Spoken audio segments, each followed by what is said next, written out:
Each week, we have an in-depth conversation with one of the key players in the legislative process. This week, we welcome Senator Derrick Simmons of Greenville. Senator Simmons has served in the legislature since 2011. In 2017, his fellow Senate Democrats elected him Senate Minority Leader. Senator Simmons, welcome to At Issue. I'm glad to be here. Let's start with redistricting. It's a redistricting year. The House and Senate have now adopted each other's redistricting plans. It's an issue that can be pretty complicated, but it's extremely important, obviously, to voters. Can you walk us through the process so far and explain how we got to this point? Yes, sir, Wilson. In 2022, we actually adopted new legislative maps on the House and the Senate side, and those maps were in fact challenged in federal court, by the ACLU and the NAACP, and they were successful in their challenge in establishing more majority-minority districts in the House and in the Senate side. And the three-judge panel ruled that one additional majority-minority district should be drawn in the House and two majority-minority districts should be drawn in the Senate. And so this legislative session, both chambers, the House and the Senate, have done that. Are you pleased with the plans that each side came up with? Well, more particularly was geared in on the Senate plan, right. And I was not pleased. We did, in fact, have an amendment that failed, but the Senate plan did, in fact, draw a new majority-minority district in DeSoto County area and one in the Hattiesburg area. But we believe as Senate Democrats that the effect of that could possibly reduce the number of Democrats in the November special elections. Because that's the next step, is the special elections that it sets up. Yes, sir. Did it go as smoothly as you thought? Sometimes this can be a long, drawn-out, divisive process. How do you assess the processes this year? The process went similar to the process in 2022. Senate Pro Temp Senator Dean Kirby, he really invited those senators in to share with him their thoughts and their impressions and their requests for how they will want their districts to be composed. And so he did the same thing that he did in 2022. He did that this year. And so as it relates to the process, it was very smooth in light of what he allowed the senators to do before he revealed the map. So now we wait for the special elections and see how it affects the makeup of both houses there at the Capitol. Well, first to see if the court approves the maps, and if the court approves those maps, and then from there we actually have the special elections. And would the special elections happen this calendar year or next year? This year. This year. So that would affect the makeup then for the following year. Okay. The Senate has passed its tax cut plan, and you offered a sweeping strike-all amendment that was voted down. Give us your perspective on the tax cut plans, House as well as Senate. I just think that we have, or the Republican majority and the Republican leadership have this obsession about we have to do something to eliminate personal income tax, or we have to do something to make sure we pass a larger tax cut than we passed before. As you can recall, Wilson, we had one of the largest tax cut in 2016, and then we actually had another tax cut in 2022. And so now we have taken a loss of approximately $1 billion away from the general fund. And if you add the proposal from the House Bill 1, it would add another $2.2 billion in revenue losses to the state of Mississippi.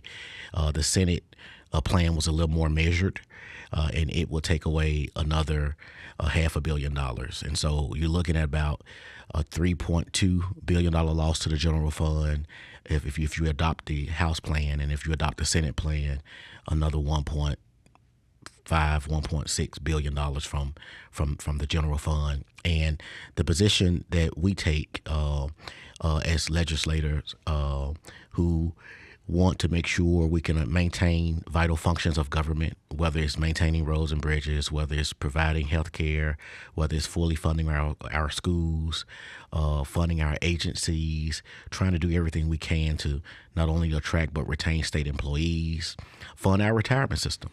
All of those things are important to us, and you cannot do those things if you take away a third or half of your income. What about the element in the plan that would raise what you pay for gasoline when you fill up your car? I think that it's regressive on working Mississippians and certainly poor Mississippians. When you're from an area like the Mississippi Delta, where we have people that will drive from Greenville, Mississippi to Nissan every day and back home, they will have to pay more off the promise of we're going to repair your roads and bridges. Those individuals who drive from Inola, Mississippi to FedEx in Memphis and drive back home every day, they have to pay more at the pump off a promise that we are going to fix your roads and bridges. Well, it is the responsibility of the Mississippi legislature to repair roads and bridges and to make sure that we are doing the right thing regarding infrastructure. And this is not the way to do it. I was going to ask, well, how do you do it if not an increase on what you pay for gasoline? Well, we have 100-year-old pipes as far as infrastructure all over the state of Mississippi. So when we look at infrastructure, we're not just looking at what's on top of the road. You're certainly looking at what's on the bottom of the roads. And so it's our responsibility to repair that. As far as broadband, all of that is considered to be infrastructure.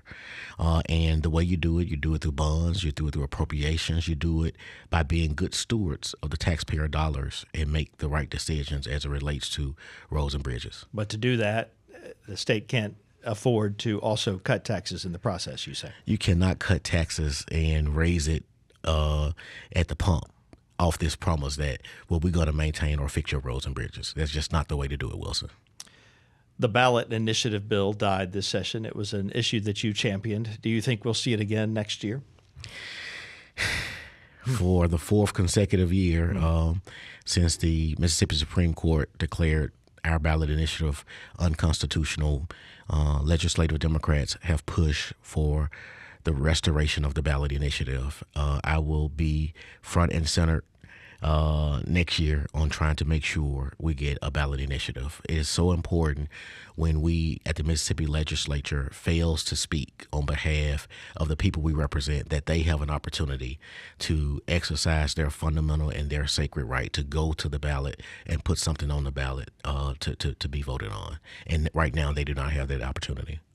And at least two avenues have been explored here, either a ballot initiative to get a change to the state constitution or a ballot initiative to get changes in state statute. Do you have a preference on which way it goes, or is there another way that hasn't been talked about? Well, certainly when it's in statute, it's an opportunity for us to review it annually and not have to get the 2/3 required to make changes to the Constitution. So since the Supreme Court has declared it unconstitutional, I think the way to go first is go ahead and just put it in statute. But you certainly want to give an opportunity for Mississippians to be able to speak at the ballot box when we fail to do so in the legislature. Well, after multiple tries, what might be done differently next year to get it over the finish line? Just do exactly what the Supreme Court said that we needed to do, which is basically to adjust the required number of signatures for the 4 congressional districts as opposed to the 5 congressional districts that the law had in place when they declared it unconstitutional. That we used to have. We used to have. Just make it appropriate or make it fit what we've got now. And don't add any other bells and whistles because, from one proposal that we saw over the last few years, they wanted to make sure abortion was not included. I heard one proposal to make sure Medicaid expansion was not included. So just do exactly what we need to do to make those adjustments regarding the congressional districts and nothing more. In Washington, Congress narrowly passed a budget bill that, according to many observers, could gut Medicaid. And we know Mississippi's legislators have been holding off on the Medicaid expansion issue on the state level until they knew what the Trump administration's plans would be with Medicaid.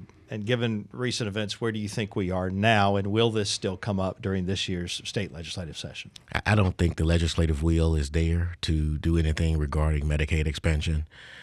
Mississippi has certainly missed the mark since 2010, since the Affordable Care Act, Wilson, has been the law of the land. We're talking about $16 billion that we have lost as a state for failing to expand Medicaid.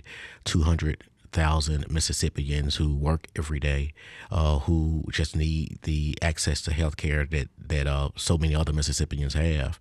And to create 9,000 new jobs that we have failed to create, And when you're from an area like the Mississippi Delta, where you have one pediatrician for every 4,000 children, or you don't have a neo-intensive care unit anywhere in the Mississippi Delta, we really look at Medicaid expansion as economic development. We look at Medicaid expansion as our Nissan or as our Continental Tires, because if you can create a healthcare job in the Mississippi Delta, you basically are supporting economic development. So it is something not only important in other parts of the state, but certainly in a depressed part of the state like the Mississippi Delta. Obviously, it's still important to you. What made it lose steam in the legislature this year? Well, last year, Wilson, if you recall, the big debate was whether or not the federal government would approve a work requirement. And that requires you prove you are working before you can qualify. That's correct. That's Medicaid coverage. And now that there's been a change of administration, the current administration certainly in its first term supported a work requirement. So I would anticipate or expect it at least for our legislative leaders to push Medicaid expansion in light of the new administration, but we just have not seen the push that I expected. And so I really don't think that we are going to see Medicaid expansion at all. Maybe next year? Hopefully next year. All right. With a Republican majority in the Mississippi Senate and in the Mississippi House, you and other Democratic leaders would seem to be pretty limited in what you can accomplish legislatively on the state level. Is that really the case? Well, when you are in a minority and you've been in a minority for as long as I have, since I've been there, and I've been there since 2011, you learn how to work across the aisle, and you learn how to do everything you can to try to improve good policy to the extent that you can, and to the extent that you see bad policy, you try to make it less disastrous to Mississippians. So if I had to say it a different way, you try to make good policy better, and you try to do everything you can to make bad policy not as bad. So that's how we have been able to be effective in working across the aisle with the Republican majority and also with leadership. Do you feel like on the state level that Republicans and Democrats at our state capitol work together better than they do on the national level? Certainly. This year we had a bill regarding early voting, and the chairman of the Senate Elections Committee, Senator Jeremy England, sponsored that legislation. It was co-sponsored by Democrats.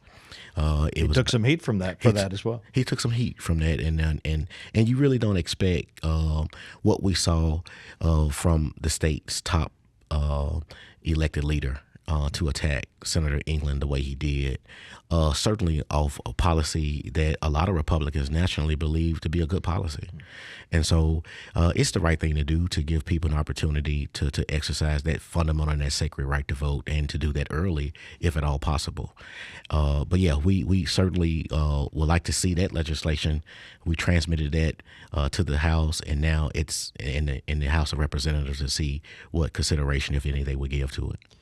Any other bills or items that you hope will be given some consideration before things wrap up at the Capitol this year? Well, certainly we just passed the budget on the Senate side and also on the House side, and we are at the point of the session where, of course, those budget items have been transmitted to the opposite side of the building, as well as general bills.